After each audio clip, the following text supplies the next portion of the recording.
By the people, for the people, this is the new weekly podcast that brings you reviews and previews of all the big racing weekends, as well as attempting to look behind the curtain of the sport with a view to increasing understanding, accessibility, and ultimately enjoyment of racing for all. I am joined, as ever, by my good pal, Bruno. Bruno, how the devil are you, old Hello. chum? I'm very well. I've just had pancakes for lunch. So, I know, lunch of champions. Absolutely. A little bit of goat cheese in there, spinach, caramelised onion. Yeah, I've done really. I'm really happy with myself actually on that front. So feels like the appropriate juncture to point out that you live in one of the hipper parts of southwest London. So that's of absolutely no surprise to me that you've thrown out the maple syrup and bacon and you've gone with goat's cheese. Oh, absolutely. Yeah, only veggie fillings allowed here in this neck of the woods. And how are you, my man? Are you well? I'm very well, thank you, mate. Yes. It's been an interesting week, but very much looking forward to everything we're going to cover today, reflecting on Dublin Racing Festival last weekend. That's going to be good fun, and we'll get onto that in a second. And we've got our usual 3 out section, haven't we, at the end of the show. I won't give away any spoilers about what we're going to cover there. Obviously, we'll be looking forward to this weekend's great racing, as we always do.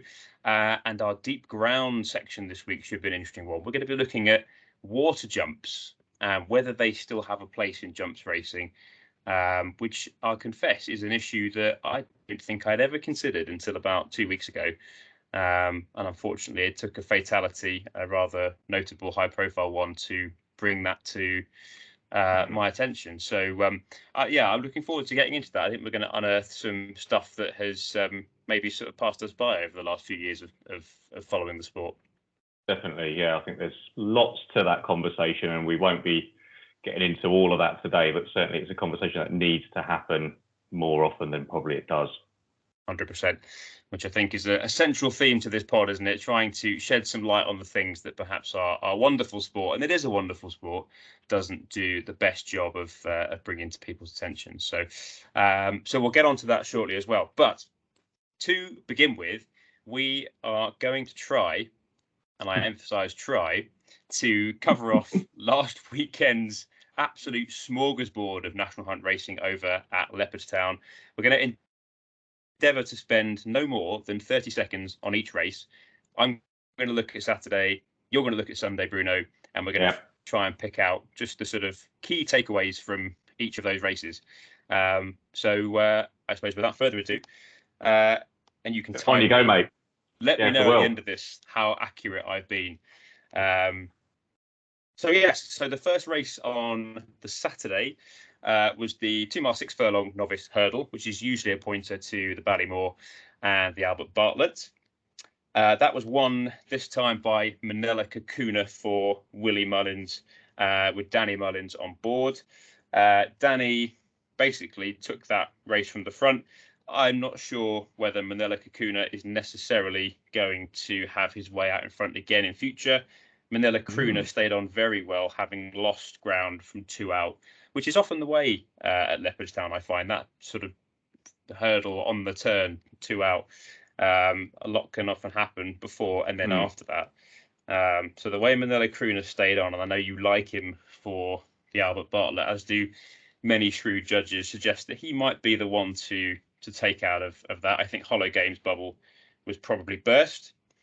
On to the 135. That was the Spring Juvenile Hurdle. I liked Fildor in this. I liked Fildor for the Triumph Hurdle before this race.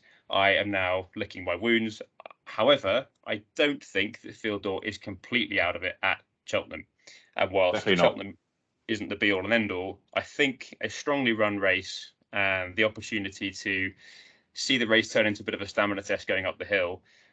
It's not to say that Vauban isn't going to relish the hill too, and we know that Pied Piper obviously relished it when he won there on Trials Day. But the horse that actually stuck out for me from that as one that would be an interesting outsider for the race in March at Cheltenham is Il Était Temps, who was actually having his first run, not just first run in Britain, but first run. for Willie, and he was very impressive, strongly staying on third in that race. So he's one to take out of that. But yeah, Vauban was super impressive on only his second hurdle start. And I know there's plenty of shrewd judges out there that felt that Rich Ritchie was recharging his stables for this year and had him at big prices for the Triumph and are now sitting on a very tasty docket. Onto the 210. I'm not sure that we've seen the Arkle winner from that race. And I agree. Good. I'm going to talk about who I think the Arkle winner is going to be. And I think you and I might have differing opinions on that. But probably suffices to say, given that this had the best of Ireland in it, that potential Arkle winner may be coming from this side of the Irish Sea. Two horses from this one that I liked the look of. I think Riviera Tell would have won if she'd jumped the last better. She'll have £2 less against the boys come Cheltenham. Blue Lord, I think, is vulnerable as a horse at the top of the market for that race. But Saint Sam, good jumper, only his second start over the bigger obstacles. I think he'll be one to follow. He's bred to do well over further. And he led for the majority of that race and then stayed on after being headed 2 out, which suggests, and I think Rachel got off and said he's a strong stayer, which was very evident to the eye. Whether he's going to win at Cheltenham this year, I'm not sure. I think if he did go for something like the Turners, which is probably the right race for him, he'll find one, maybe two good, depending on which horses go for that, which we've discussed at length before. But Bustleton was a very impressive staying on fourth from absolutely miles back, and just has the hallmarks of something like a Grand Annual horse. So he went into my short list of Grand Annual horses after that performance. The 3 mile handicap hurdle, we'll just skip past that because that was my selection of the weekend and he came last. He was still in it, jumping 2 out, and I thought we might be on something. He was travelling nicely, been up with the van the whole way, and then just completely went out like a light. So possibly he didn't stay, possibly he just found the step up in class a bit too much. The winner of that race, Good Time Johnny, is a horse I can't seem to get right, and he doesn't like Cheltenham, so I don't think we'll be seeing him at the festival. And I looked at this race from last year, and nothing really came out of it by way of a festival pointer. The only one probably that's worth noting is Dunboyne, ran in this race, didn't really do a whole lot, but actually shaped pretty nicely, and then again got sort of chopped up on the home turn. And was just nursed home. So I think he's probably still looking pretty good shape. I know he's still favourite for the Pertemps final next month. On to the Irish Gold Cup. Conflated was tipped this morning today in the Racing Post by Tom Siegel for the Ryanair. That seems non-run and no bet, around 10 to 1, like a pretty sensible option if you want something to take on Allaho with. I thought he was very impressive, admittedly beating a field of horses that are all capable of beating each other. Which included Frodon, who ran well below best, which you will talk about when you come to tomorrow in terms of the recent form of Paul Nicholls as runners. The other one that's probably very obvious to take out of that is Manella Rindo, ran much better than we've seen from him this season, and could possibly, if Henry de Bromhead stable form picks up between now and next month, could have put himself back into the Gold Cup picture. A Wave of the Sea for JP McManus and Joseph O'Brien was mentioned in the pod last week as one to follow in the handicaps, and he duly delivered at an SP of 9 to 2. But when we were discussing it, I think he was something like 12 to 1. So if any of you got on him as you were listening to this pod, hopefully you got a decent price. I'd still be interested in him for the Grand Annual if they could find a good claimer. Maybe Shane Fitzgerald, who claimed 5 on Saturday, to ride him again. I think he's going to be in the mid to high 150s, so it might be a difficult job once he gets a British mark, a difficult job to win off that, but I think he'd still be one, given that JP loves to have chances in that race to keep an eye on and to keep on the shortlist. And then I'm not going to say too much more about the bumper, other than Facile Vega was a very, very impressive winner and did what I think, at least what I think everybody expected him to do, if not more. However, there might be a forgotten horse in terms of the Cheltenham bumper, and we will come on to that later on. I'm sure that was more than 30 seconds per race, but hopefully it was still relatively swift. Well done. I've been timing you. Just over 6 minutes, which, there's a lot in there, and if I've listened to you every word as much as I should have done, then there'll be lots of interest going forward in terms of horses that can run well again at Cheltenham and elsewhere. Quick quiz question for you. One. You'll know this because it's been doing the rounds. Last year's Cheltenham Festival produced how many winners whose previous run to Cheltenham had come at the Dublin Racing Festival? Oh, I've heard this discussed and I don't remember the answer. And obviously it factors in horses that didn't win. Exactly, yeah. It's a remarkable number. Go on, tell me what it is. 11. Out of the 28 races, 11 have run at Dublin Racing Festival. So it's great. And that's probably steadily grown in the, how many years of the Dublin Racing Festival have we had now in its current form? 3 or 4? 4 maybe? Yeah, exactly. And I think that number is sort of steadily growing. So it is a massively good indicator for what's to come in March, I think. Right, Sunday? On to Sunday, go for it.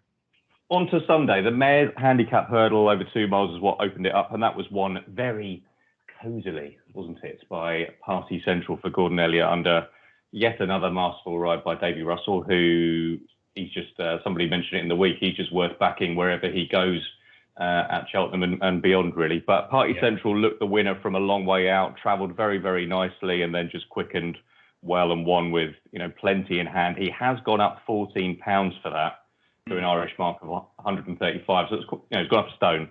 That will probably translate to something like 140 in the UK.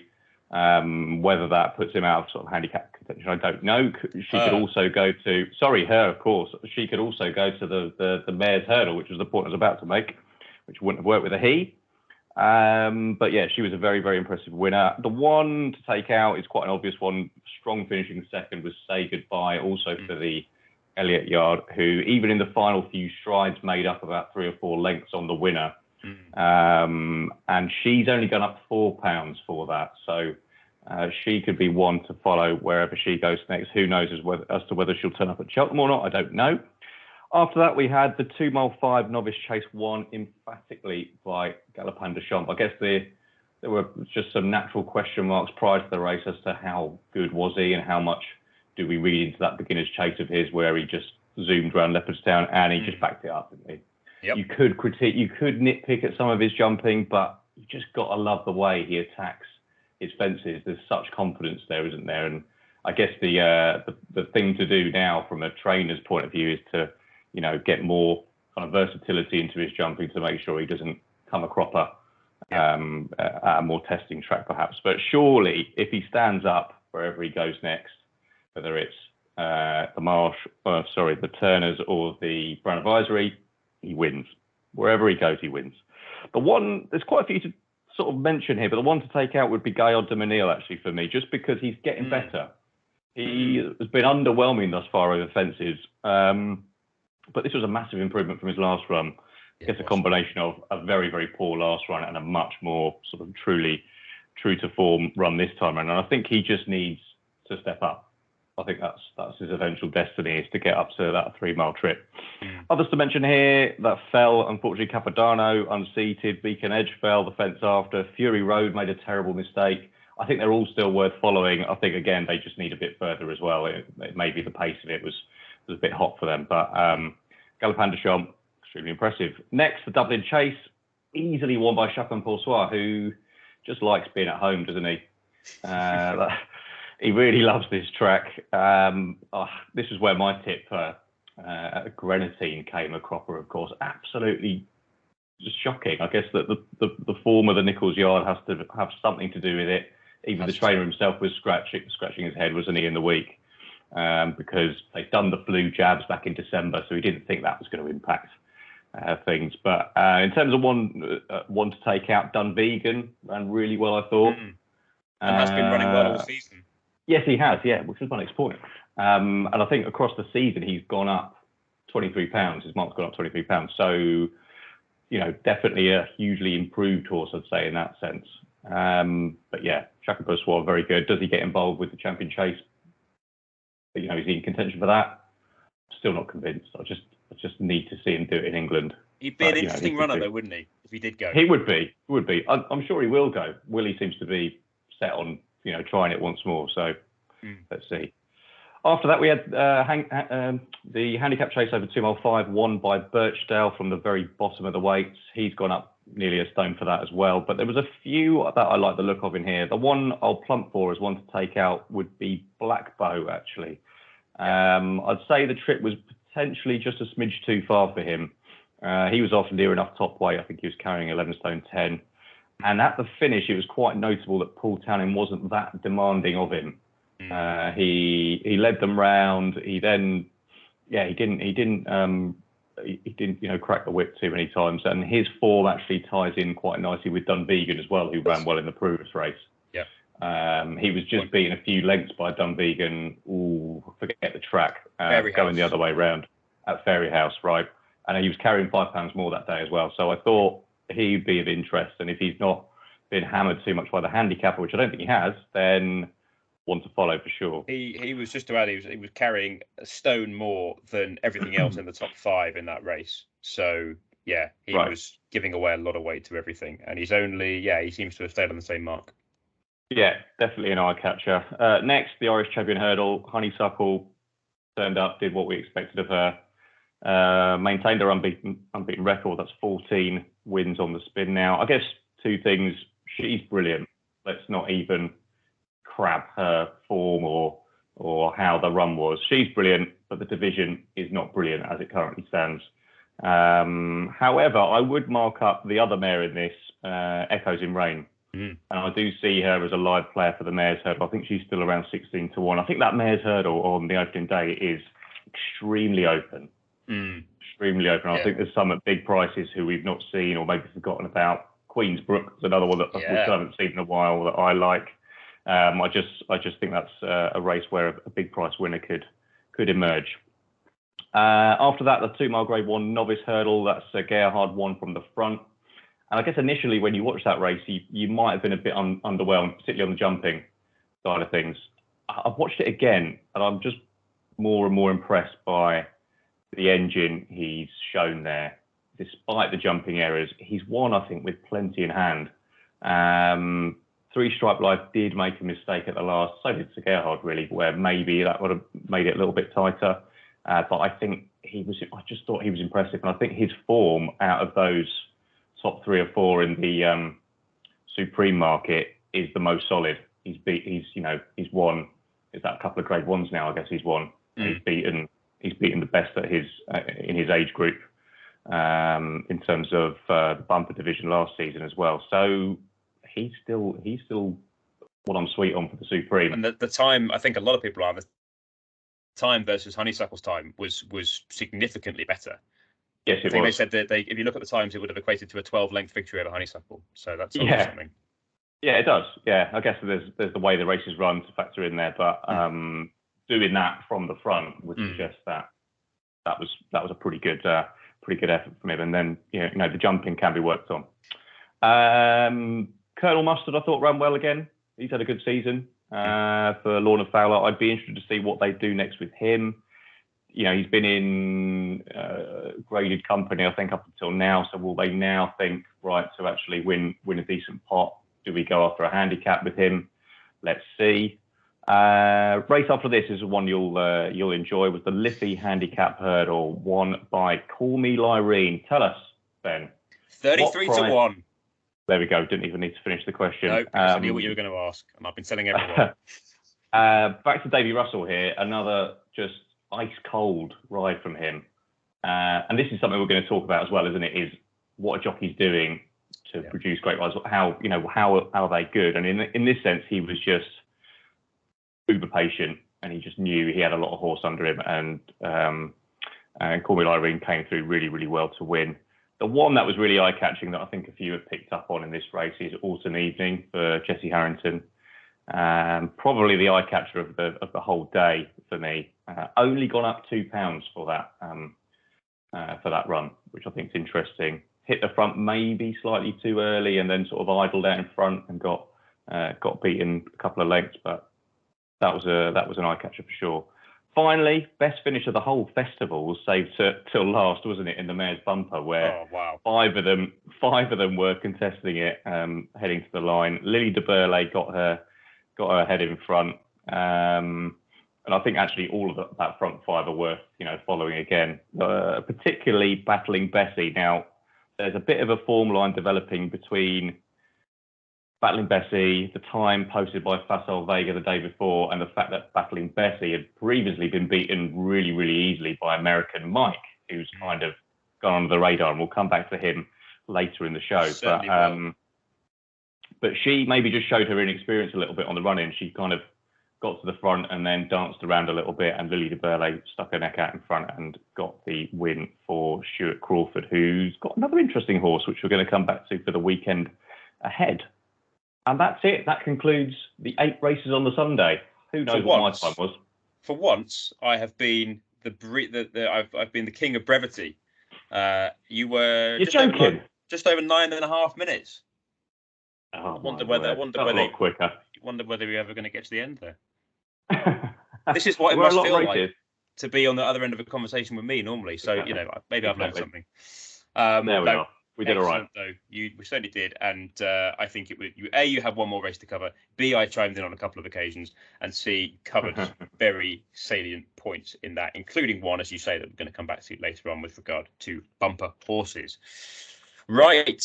So that was the Dublin Racing Festival. We were going to have a quick look at action from the UK. Is there anything very briefly, Bruno, you wanted to just mention outside of Leopardstown? Long Press is an obvious one, but I thought he was mightily impressive at Sandown. Maybe the race fell apart a little bit, but he can only beat what's in front of him, and I think he's right in the mix there for the Turners. Yeah, absolutely. You could say mightily long-pressive. Yeah, exactly. Couldn't put it better myself. Well done. Well done. What about your side? Anything else? Yeah, the Goshen thing was great on a day where I think Josh had a winner coming back, maybe his first winner coming back from injury or one of. Yeah. Goshen got his head in front again, and Ryan had a winner for his dad at Lingfield as well. So all 3 Moore brothers riding winners for their dad on the same day. So that was a nice little thing. But Ahoy Senor for me, I did exactly what I expected him to do. He didn't beat the Skelton horse particularly far. The bare form through that horse doesn't look anything super special, but I think the Skeltons have actually always thought a lot of the horse that he beat. That name escapes me. That's not what he's called. But I just thought the way that Ahoy Senor won is jumping. He adjusts a little bit to the right, but it doesn't worry me. He jumps beautifully in the main, and he's just the speed that he shows when he picks up going down a long straight is really impressive for a big horse. And look, he's only gone and further bolstered my opinion that they absolutely will send this horse to the Gold Cup. There's absolutely no way when Galopin Des Champs goes to the Brown Advisory that Lucinda Russell is going to waste a shot at a Cheltenham prize on the race they absolutely can't win, and they're going to go for a race they absolutely can win in the Gold Cup. And I advise everybody to get on at the biggest price they possibly can. I'm joking, of course, but wouldn't that be a fantastic story to see a sort of Coney-Gree-esque? And I think it could play out that way, because Coney-Gree was ridden from the front and just galloped them into the ground. I remember it's a fairly well-used racing cliche, but a remorseless gallop. And that, I think, was the phrase used by the commentator when Coney-Gree turned in and had everything at it. And I could just see Ahoy Senor doing the same thing. So anyway. Well, it's an open one this year, isn't it? Definitely. I think that's also what the Irish Gold Cup showed us, is that something from left field can come and win that big prize. So why wouldn't you have a go, Cinder? Just absolutely. Yeah. Well, look, we're in agreement on that. So that's definitely going to happen. Right. So shall we move on? Yes, let's. Right, on to our Deep Ground segment that listeners are suggesting one of the most interesting and insightful segments on any podcast that they've come across in recent months. So I won't name them, obviously, but keep their privacy intact. But this week we are, as always, going to tackle one issue that we think is a major one, that perhaps, certainly on this occasion, doesn't get the coverage that it should. So I think I'm sort of going to frame the question and then the discussion, and then get your thoughts on it, Bruno. And then I know you're going to sort of further that into some other areas. So the Sky Bet Chase at Doncaster at the end of January, unfortunately, saw the demise of Midnight Shadow jumping a water jump. Those of you that were unfortunate enough to see that race live and see what happened to Midnight Shadow will have no doubt struggled to get that image out of your head. I won't try and describe it, but it was incredibly unpleasant. And to see any horse have that sort of demise on a racecourse is tough. To see a horse like Midnight Shadow, who'd given people so much joy in previous seasons and recently at Cheltenham, winning big races for a relatively small yard, was really tough. It then transpired that the water jump was something that has been a subject of much discussion over the last few years, going actually back quite a long way. So essentially, the water jump, as far as I could understand, and this is coming at it from a position of no prior knowledge, so I suppose that represents the majority of racing enthusiasts, certainly people that have come to racing from outside of the sport and don't necessarily understand the sort of nuance of how a racecourse is set up. The idea historically that I can see of a water jump is to have it in front of the stands so that you get an attractive view of a horse jumping a small piece of water. The fence itself is significantly smaller than the other fences on the racecourse, and actually when you start looking at racing replays, looking out for the water jumps, you can really see that. So the idea fundamentally was to create a spectacle, and it's also something that when you look at Sandown, for example, and just reading quotes from the clerk of the course there, they talk about the importance of having a fence before the horses get to that string down the back, the seven or just, I think it's just before the railway fences that it comes up, or possibly just before the string of seven that culminates in the railway fences. And it exists to slow horses down before they, come into this real sort of string of jumping tests. So, there is that as the sort of the precursor to why they exist. There is evidence to suggest that fatalities can be avoided, and there is a lip.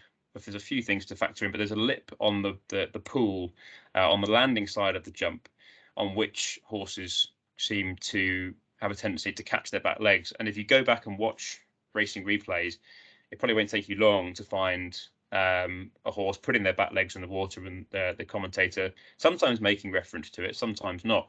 Mr. Fisher in, I think it was last year's Ryanair, is a prime example of one where he came out of it okay, but it could have been so much worse. I think he was very lucky, wasn't he? I think he was. Now, there's sort of conversations going back, as far as I could tell from researching this, as far as 2008, and including advocacy to get rid of these fences. In fact, back then, when Chris Cook who's now a Racing Post journalist, was writing for the Guardian, he said that of the 41 tracks that hosted jump racing at that time, at various points in the past, almost all of those had a water jump. But by 2008, only 16 of those still had a water jump. Now, I don't know what that number looks like now. But since then, you've got tracks like Huntingdon that have brought in an artificial water jump. So basically what they did is they took out the sort of concrete tray at the base of the water pool, which is surely problematic in itself, and laid down a drain, laid down rubber matting, sort of akin to what you get, I think, on five-a-side football pitches these days. And critically, there's no water, and it is at the same level as the turf. So you've still got the smaller jump, and you've got something on the far side of it. I think it's a blue piece of matting, as far as I know. But there's significantly less risk as a result of this artificial water jump. Now, that seems to me, and when you look at sort of, get onto racing forums, etc., it seems there's a real feeling of these things just don't have a place on the racecourse anymore. I wanted to see if there was a contrary argument to that. And I noticed some evidence from the BHA, this is going back to 2017, that suggested that there are significantly fewer fallers at water jumps than any other. And that is, I'm sure, by virtue of the fact that it's a significantly smaller fence than many others. Right. So there is that to factor in, that, if you were to,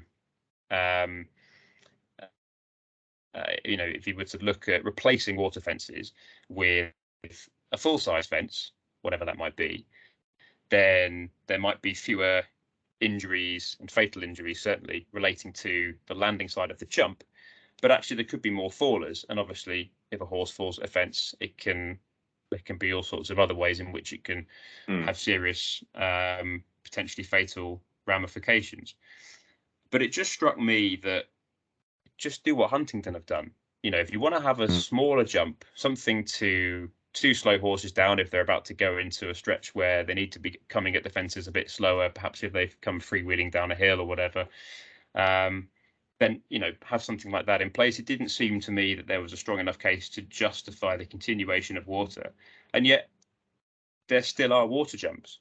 So that was, I suppose, it's a difficult issue. It's one that you and I have only come to in the last couple of weeks, but it seems as though this is another case where racing has got something that it probably needs to proactively tackle for the benefit of the key asset in racing, which is the horses themselves, and for the benefit of its media image. And it critically has been asked to do so from numerous trainers that I haven't mentioned, but it includes Nigel Twiston-Davies, John Joe O'Neill, Paul Nicholls, etc., as well as from fans of the sport, and it hasn't taken any action. So, it seems to me that it's something that could at any minute burst onto the scene in the mainstream press with something that happened, perhaps, at a bigger meeting, Cheltenham or the Aintree meeting in April, the Grand National meeting, and then racing's on the back foot yet again. That's my view on it. What about you, Bruno? I know there's a lot there.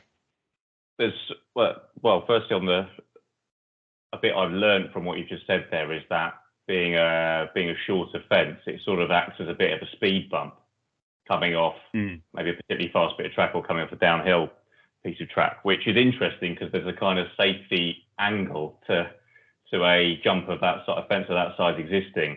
But then you're met with this kind of cruel little trick hiding on the other side of the fence. That's how I see it. I just, as a fan, don't see how the spectacle is affected by not having the Huntingdon style, coloured bit of AstroTurf or rubber track just to create, some sort of image of a different kind of jump.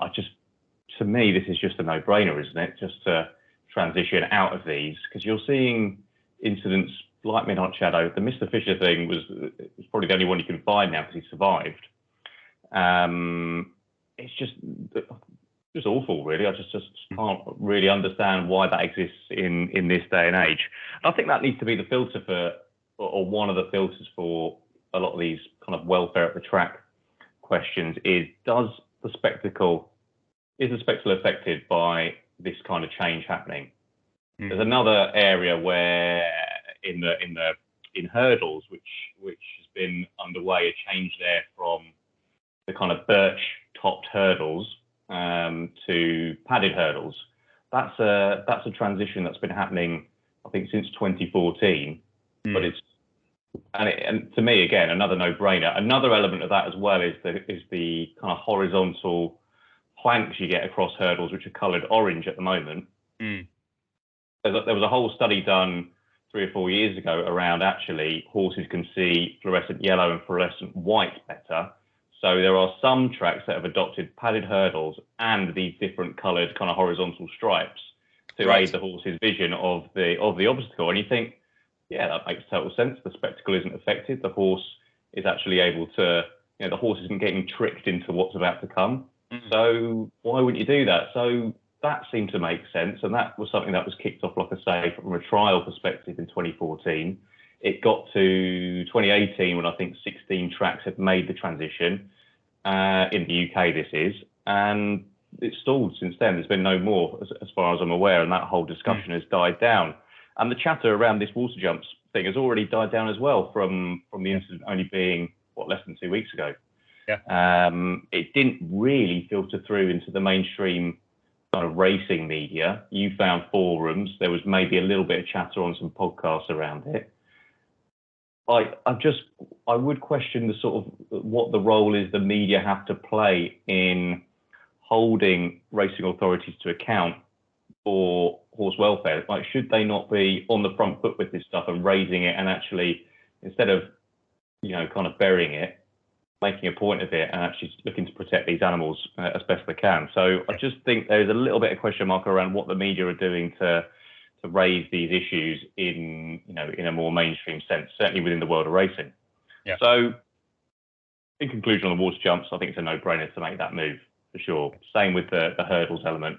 Now, I know there's an attached kind of cost for each track to make that transition on the hurdles front, because they have to replace something like as many as 60 hurdles, I think, to this padded variety, which is a cost to the track.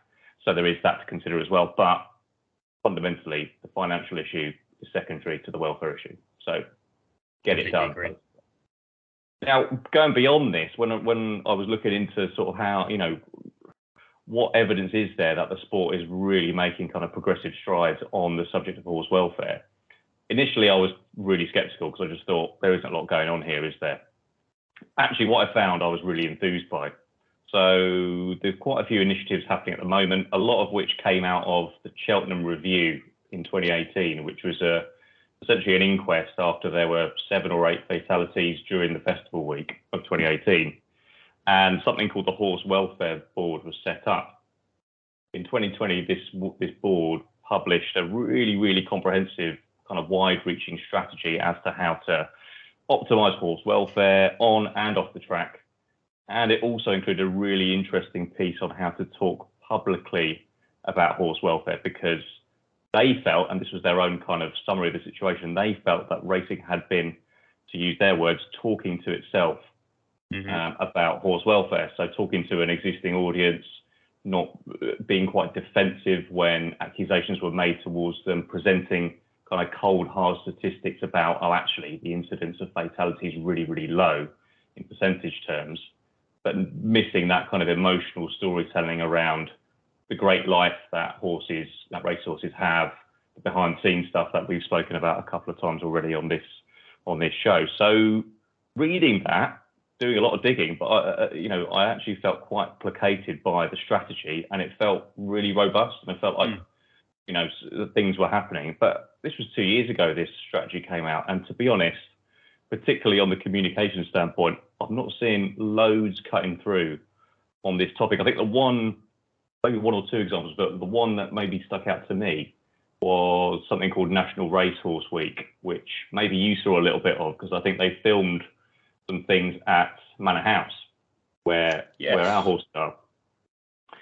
This was in September of last year, and it was a week-long thing where there was a lot of, media kind of set pieces done to show how horses are trained. They got Love Island's Chris Hughes, who's a big horse guy, in to do some stuff, and that was something I was aware of. But I'm quite invested in the sport, financially, emotionally, all the rest of it. So I just wonder if there's still another stride or two to come in terms of really getting that into the mainstream. And yes, that is going to cost money, because you're talking about placing in, national publications or billboard stuff or TV campaigns. But that's where it's got to get to. So I guess in summary of my research to this, I'm enthused by what I see going on, or what I found out to be going on, but it wasn't immediately obvious, even as somebody who's looking at racing every day. And I think the racing media can do a lot more to highlight the positives, which is something we've spoken about before. So yeah, it's a really interesting topic. Like I say, so many layers to it. But I'm mostly coming out of this week's research feeling kind of resolved with the fact that something's going on, but I just want to see more of it shine a light on, really. Yeah, absolutely. Very interesting stuff. And I mean, I think the way I suppose I look at it in summary is there are all these things that go on. And yes, there's positive progress being made, as we've both been able to uncover in the sort of various areas we looked at. What I would like to see from racing is for us to do some research into something like this, particularly based on something that has been going on for a long time, and just find that the action's been taken. It's just happened. Your point about financial element being secondary to it is completely, I think, at the hub of this whole discussion. There are certain things that you can't really put a price on. If racing can't afford to be safe for its key protagonists, for the most important things in the sport, which are the amazing animals that take part, then racing shouldn't exist as a sport. Now, I don't think anybody particularly wants to hear that, but there are plenty of conversations around at the moment about the future of the sport, and as people perhaps being deliberately excessive with their projections. But at the same time, I don't think they're completely unfounded. And racing could very easily sleepwalk into a situation where it really is going to find it very difficult to secure a future.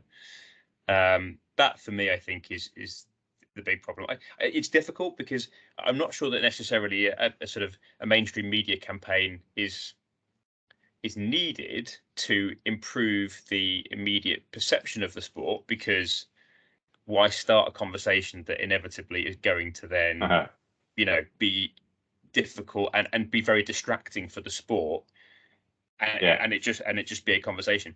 But I think for certainly the point we've found where it's so difficult to find any information about what's happening, and the fact that the information we have found has suggested that some steps have been taken and then it stalls every time, is really worrying. Now, we're not going to sort of cast conjecture onto why. Don't think either of us probably know why, but no, I think of course not. The purpose of this podcast is, aside from having fun and talking about the reasons we love the sport, is also to try and shine a light on some of the things that do need to be considered for the enjoyment and the long-term future of the sport. And this is very clearly one of them. I remember being at Wincanton with you 3 years ago, I think, and they were talking about the trialling of padded hurdles, and ITV did a whole feature on it, and there was an example one right next to the parade ring. Great. And you said, what, 30% of tracks have taken those up? I think it's 16 out of the 40 in the UK. So yeah, you're about right with the number there. Yeah. So, what it doesn't seem like the biggest thing that racing would have to do, something that could quite easily just roll out across everything. But, again, there might be a deeper conversation to it. Do let us know your thoughts. As always, this is the sort of thing that we want to try and sort of, encourage conversation, and I'm sure there are reviews out there and things that could add to this, and if so, and if there's extra stuff and that we can then sort of bring back up next week and add to this discussion, then we will. But anyway, I think at the risk of keeping things moving, we'll call time on deep ground for this week, unless there's anything finally, Bruno, that you wanted to say on it. No, all good. Like I say, I think we'll be revisiting this in different forms in weeks to come, so we'll save it for them. Excellent stuff. Right, on to a preview then, this weekend's racing. So we've got mid-February, right, the weekend after the Dublin Racing Festival. We think maybe it's going to quieten down now between now and Cheltenham, but there's always something. And actually, when you get into it, it's a nice weekend's card coming up. So, cards, I should say. So on Saturday, we've got Newbury, Warwick and Naas. And then Sunday, we've got Exeter and Punchestown. We are going to just pick out a few races to look at in a little bit of detail. So, Bruno, I think we're going to start with you over at Newbury, the Denman Chase and the Game Spirit Chase. If you talk us through what we should be looking out for in those races, that would be splendid. Yeah. Starting with the Denman Chase, which is the 225 at Newbury.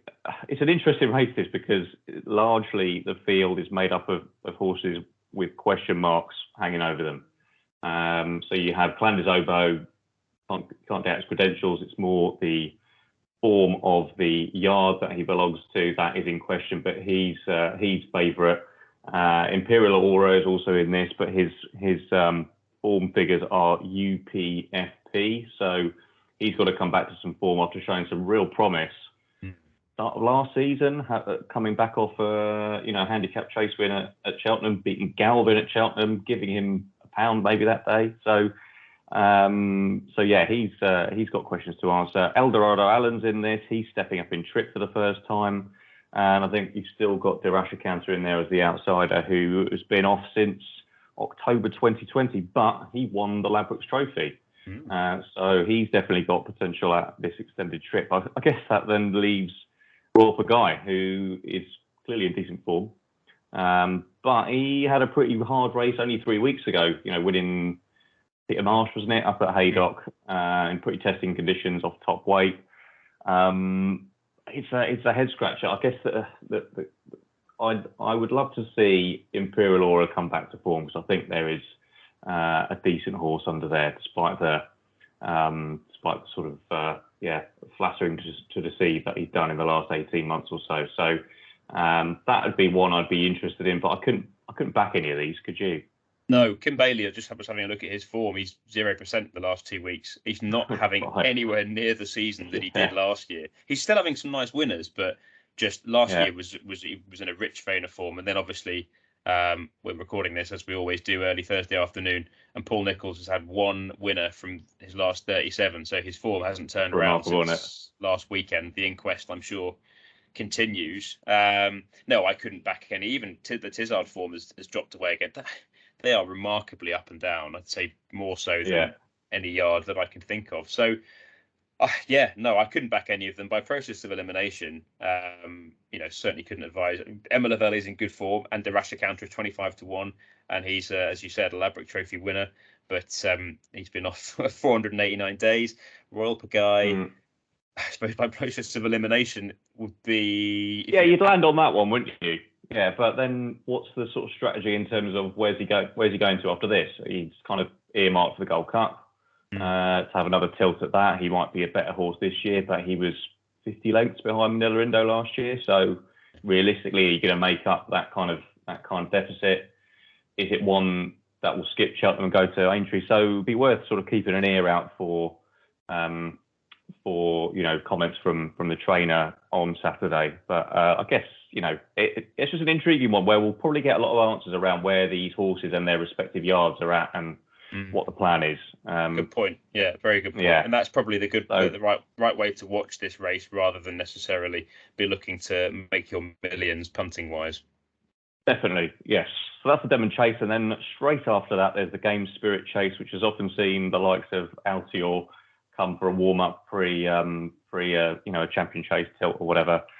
We don't seem to have one in here that's gone down that road. Champ was in this, wasn't he, last year? Was this the one that Champ looked like he was going to win? Yeah. As a warm up for the Gold Cup, and we all thought, that was a brilliant run. Let's back him for the Gold Cup, and he was obviously shocking there. But so it's thrown up some funny ones. There is one that really stands out in here from a progression point of view, and that is Editeur de Gite for Gary Moore, who's been in a handicap company up until now.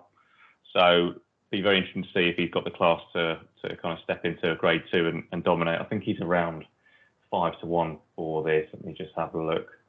Oh, he's at 6-1 actually after with Ladbrokes anyway after this morning's declarations.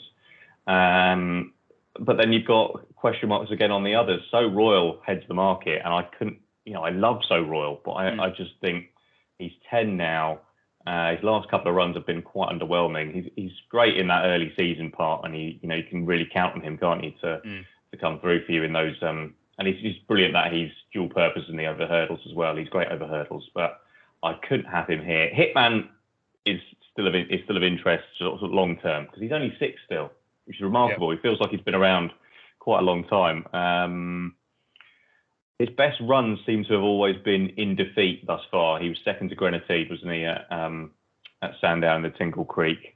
But plenty of potential for improvements to come. I really would like him to sort of dominate a race and really, stamp his mark on a division which probably needs, certainly in UK terms, needs somebody like that to come through. So I'd like to see him run well.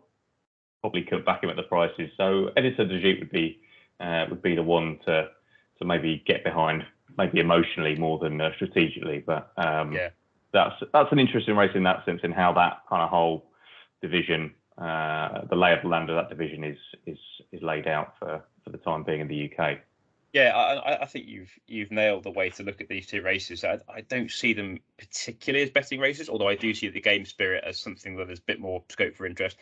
I know the Nicholls in the yard have always loved Hitman and still think a huge amount of him. He's getting £6 from So Royal and getting £4 from Editeur de Gite and Sky Pirate. So, I think because he's one of these horses that has gone jumping at a very early age, he's still got some maturing to do. And I think we're sort of slowly seeing that. But you can't back a Nicholls horse at the moment. I certainly wouldn't be backing a Nicholls horse at the moment until we see some improvement in form.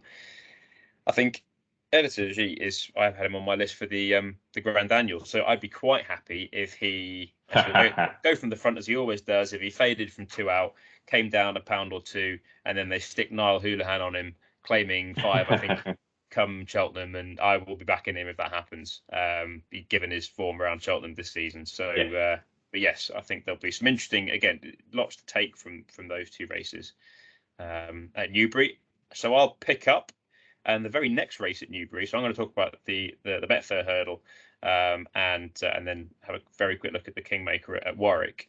The Betfair Hurdle had 16 entries or 16 confirmations on Monday, and it was well documented, this can take a maximum of 24.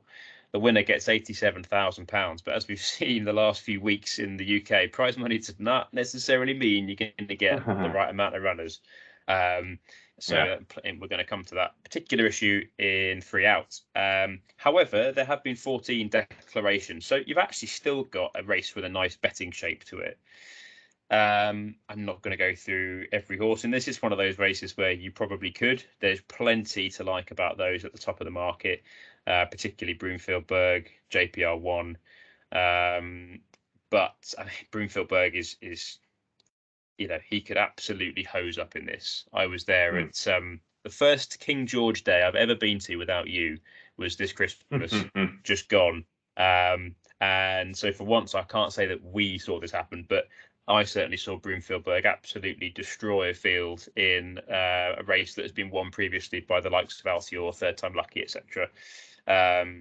He's 134. He's better than 134. And another year, I think he'd be running in a Supreme.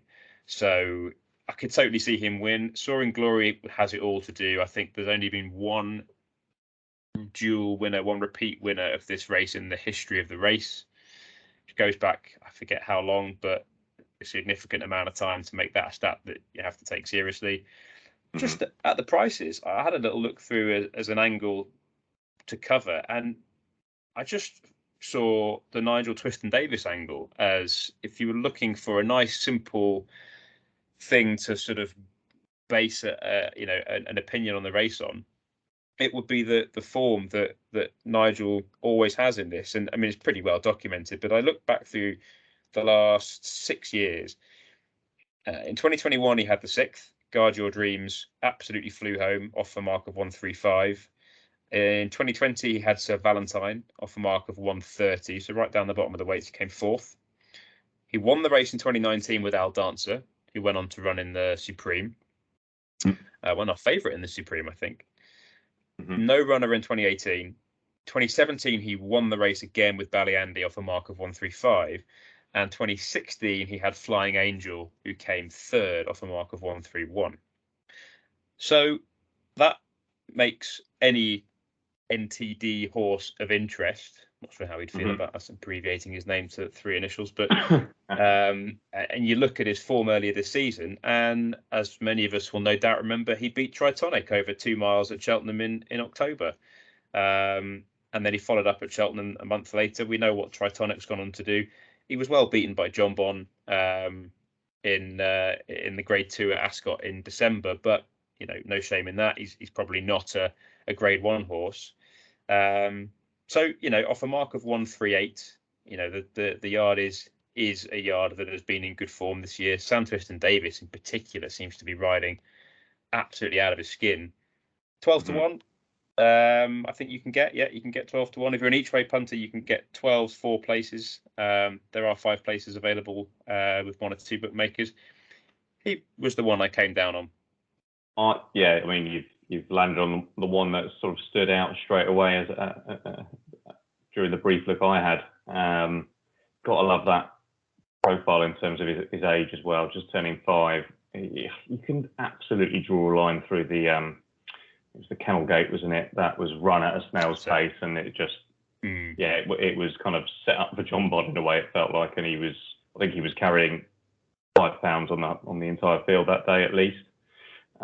So you'd have to like his performances from Cheltenham. They were both very, very sort of cosily won. So you'd have to like that.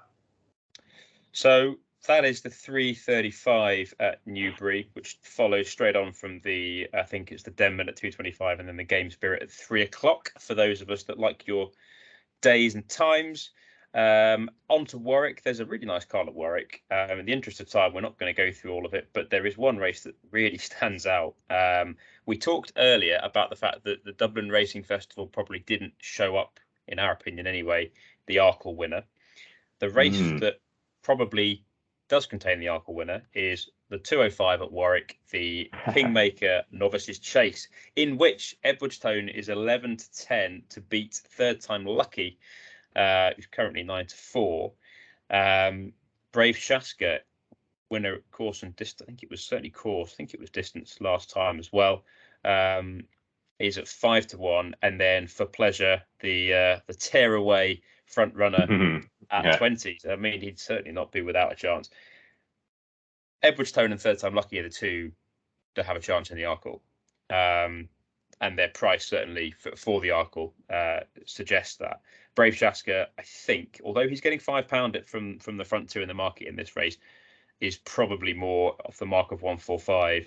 Probably more a Grand Annual horse, and I think absolutely give him a go here. I think Venetia's even stated that's the target, which, as I understand anyway, is not really her game to sort of pick out a target and sort of give that information to the media straight after a horse's last run, which is what she did when Brave Shaska won here last month.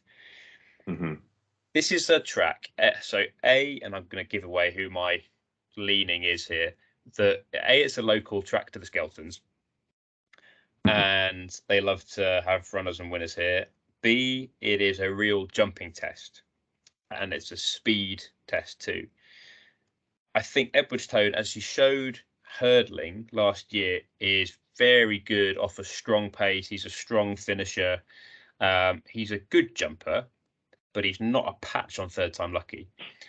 And the way Third Time Lucky went round Doncaster in the Lightning Novices Chase at the end of January showed that I think he'd really grown up. The first three runs of this season, Harry really struggled. He had to let him go to the front, and I think the Sandown, they just thought, sod it, let's just let him go out in front and see what happens. If his jumping holds up, we might well steal a big enough margin to be able to hold on to. He'd had 3 runs in relatively quick succession. I think the Skeltons would certainly say you could draw a line through that. And based on his performance in last month, he looked like a horse that had really got himself together. I think the winner of this will be probably favourite for the Arkle. Now, I think you like the other one in this. Is that fair to say? I do, and it's purely on the fact that he's already, he's been pretty flawless over fences. So.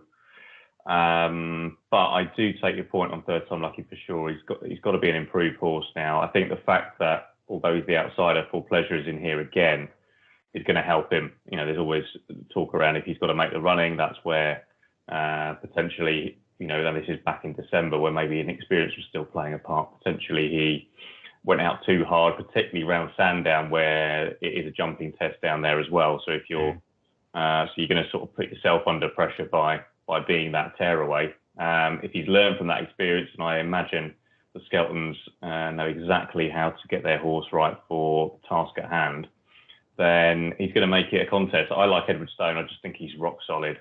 The jumping thing, we'll find out. We're going to learn a lot from this for sure. And I don't think it's necessarily a done deal if one beats the other. What happens at Cheltenham either, because you've got a whole sort of different set of tactics or strategies at play at Cheltenham with the guys coming over from Ireland, and in terms of how that's going to play out. So I think the fact that there is the tearaway in there and For Pleasure is going to help. I'm lucky for sure, and I just have that toe in the race and settle him nicely, and that may well work in his favour. And at the prices, if it is sort of 2-1 versus even money, you'd have to like Third Time Lucky really in that sense. But it's going to be a good contest. I won't be backing either, I don't think, but I do like Edwardstown as well. So yeah, good contest, good race. Yeah, absolutely agree, and great to see Third Time Lucky so quickly after the Lightning Novices Chase, given that Dan Skelton said he'd had an overreach and at one stage was saying that he might not make it to Cheltenham, never mind to this race. So great to know that all is well with Third Time Lucky.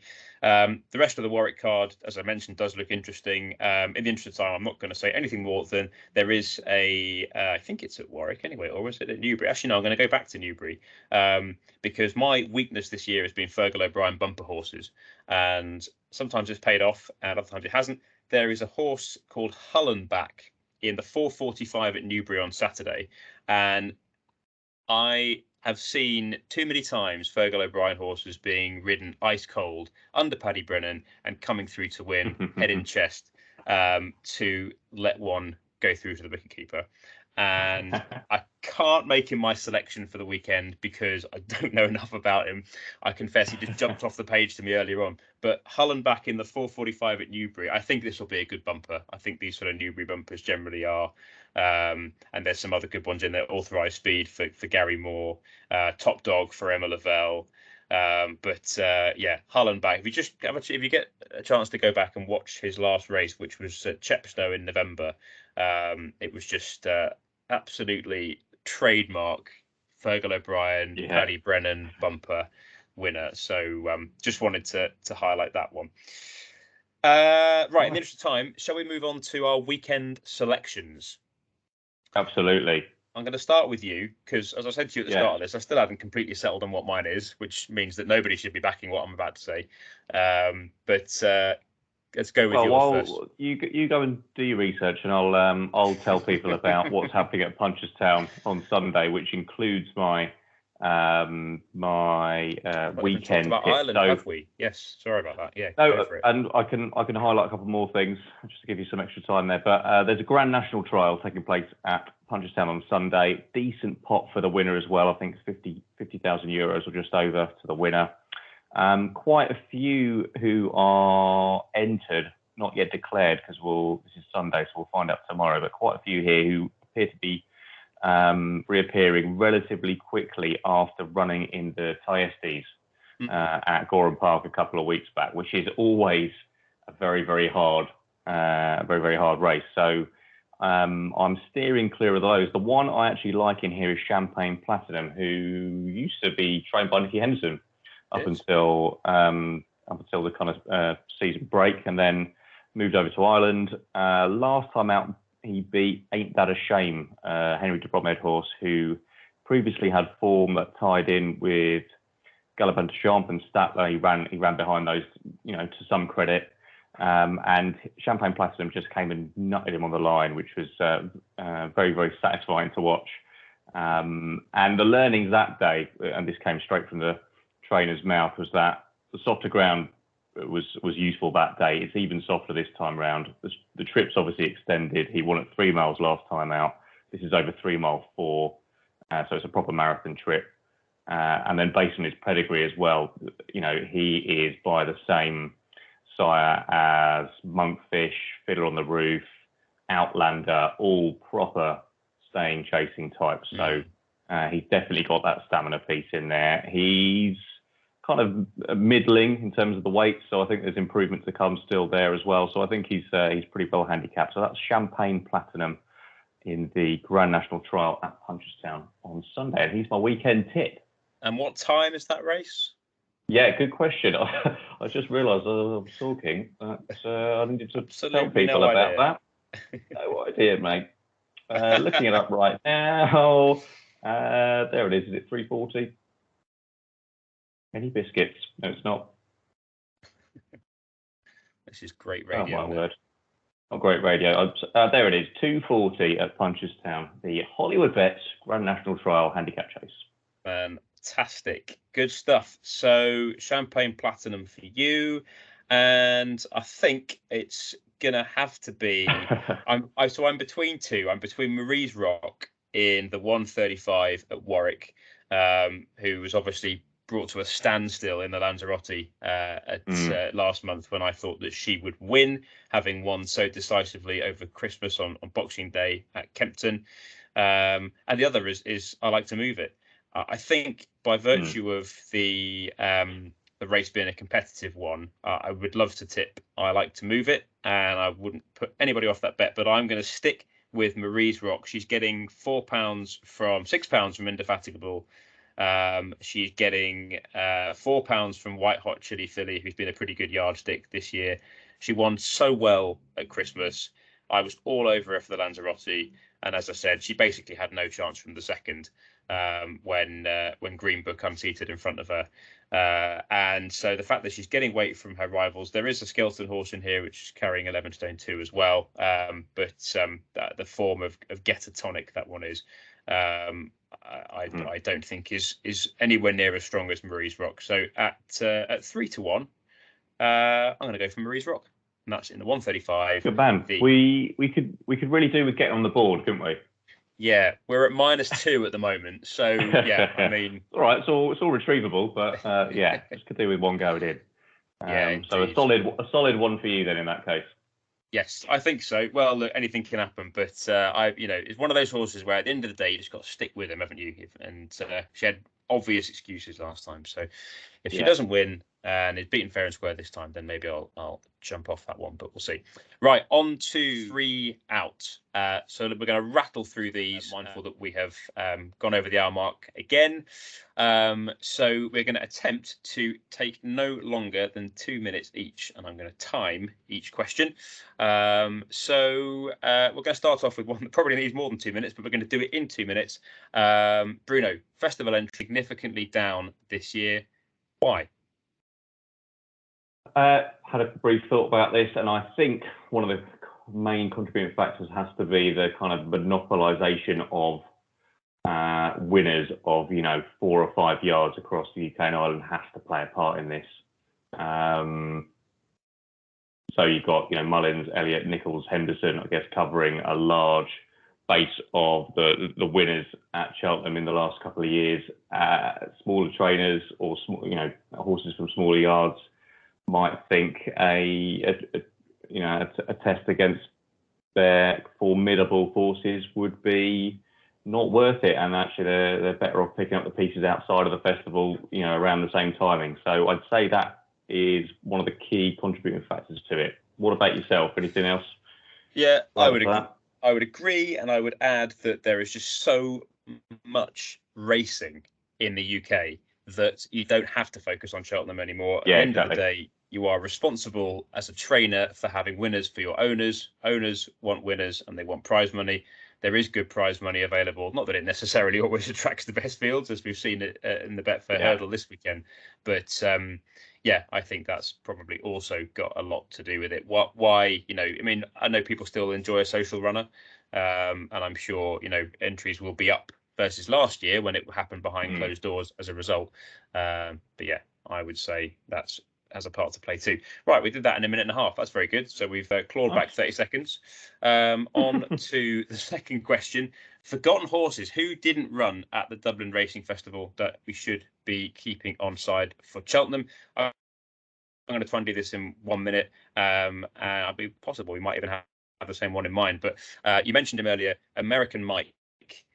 Was obviously, relatively short for the champion bumper before this weekend. Facile Vega came on the scene over Christmas and completely sort of boosted his credentials. However, on a form line through Battling Bessie, who, as we said, came a battling second by, a nose or a neck in the Mayor's bumper at Leopardstown last Sunday. Then actually the form of American Mike looks pretty good because he absolutely obliterated Battling Bessie by 17 lengths at Navan in December, doing very little, to be perfectly honest. It looked like an absolute walk in the park. And when you look at the times of the respective races, Facile Vega and Battling Bessie's races at the weekend, again, as you made the point earlier, races play out differently, so just the fact that you ran in 2 different races doesn't necessarily stack up when you're looking at time alone. Then I think that sort of makes American Mike's destruction of Lily de Burley, of Battling Bessie, look even more impressive. So I wouldn't be giving up on American Mike at all. I think he's one of those where he hasn't run for a while, people have forgotten about him, and as happened with Sir Harding Kilcruit last year, it could quite easily be something similar come Cheltenham. Is it the same for you or a different one? I definitely have had him earmarked. I think there's a touch of the Kilcruit about the Facile Vega performance, not as kind of in depth as there was last year in terms of the race falling apart. I thought it was very, very impressive, but I just think there's a little bit of overreaction going on there. And American Mike's been forgotten about, and he's now 7-2, I think, versus even money at best. Facile Vega, I just think that's worth getting behind. So he's definitely one to earmark. two more I've got. One is Ginto, who swerved the Dublin Racing Festival, having won the Lawlers of Naas back in January, beating the likes of Hollow Games, Grand Jury, What Do You Want in behind. I just think that form line has been crabbed at a little bit based on the 2 mile 6, the opening race on the Saturday. But I just think he's a good horse. So whether he goes Ballymore or steps up to the Albert Bartlett, I think he is definitely one to keep on side. And then beyond into next season, he's going to make a really, really good chaser. So he's definitely one. And then the other one is Journey With Me, who actually comes back to the track this weekend at Naas and should absolutely walk that. So I'm going to try and do what I tried to do last weekend, which was a Sir Gerhard double of winning at the Dublin Racing Festival and at Cheltenham, but Ladbrokes wouldn't let me put it on. So I'm going to try again with Journey With Me, because I think he will be a very, very taking contender for the Ballymore at Cheltenham. Fantastic. Yeah, I certainly agree with Journey With Me. And then the last question, trainer form, looking at Nichols and de Bromhead in recent weeks and months in particular, but how much should punters factor yard form into their selections? I'll have a quick go at that one. So massively is the simple answer. I think, generally what you hear, and I sort of go by this, is if you've got a real best horse in the yard, a real kind of shining light in the yard, like a Honeysuckle or whatever, they're going to win pretty much regardless of stable form. Yeah. So I wouldn't be worrying too much about those sort of horses, but from a punting perspective, you probably aren't going to be backing them anyway, or you might have them in multiples. But generally speaking, trainer form is something I look at pretty closely. I like to have a few factors at play when I'm having a bet. I want to make sure that the angle is pretty solid. And if I'm putting one together and I'm thinking of backing a horse that isn't a stable star, and I see, the sort of form that certainly Paul Nicholls has been showing in recent weeks, it puts me off straight away. I just think, that you can lose money very easily in this game by getting sort of wrapped up in an argument that probably isn't as strong as you think, and stable form is something that can actually help to clarify the picture significantly in my view. How about you, Bruno? Yeah, I think the other filter I'd put on that is when you see a horse running well for a yard that is out of form. So Journey With Me again, when de Bromheads weren't running well at Christmas, and to be honest, they're still not for the most part. He won really well in beating Manila Crooner, beating Kilcruit in that hurdle over 2.5 miles. So he ran well when the yard was out of form. So he's one to keep on side, because when the yard's back to form, he should in theory be even better. But yeah, I certainly learned a lot last weekend about that one, backing the likes of Grenadine and Frodon, who both finished dead last in their races. Yep. There you go. So yeah, definitely factor it in, guys. Absolutely. Great stuff. Right, that brings us to the end of episode 4. We've reached the full 4 episodes already. This is flying by. Thank you, everybody, for listening or for watching. Apologies last week. We managed to fail to put up a video, but we will have one back this week. Remember that you can access the podcast on Apple Podcasts, Google Podcasts, Spotify, as well as YouTube. Leave a review and your questions if you're so inclined. Also, make sure to follow Talking Horses Podcast, all one word, on Instagram for news about the pod and plenty else from the racing world, including reminders of our weekend selections. Enjoy the racing this weekend, gamble responsibly, and we will see you all for episode 5 next week. See you next week.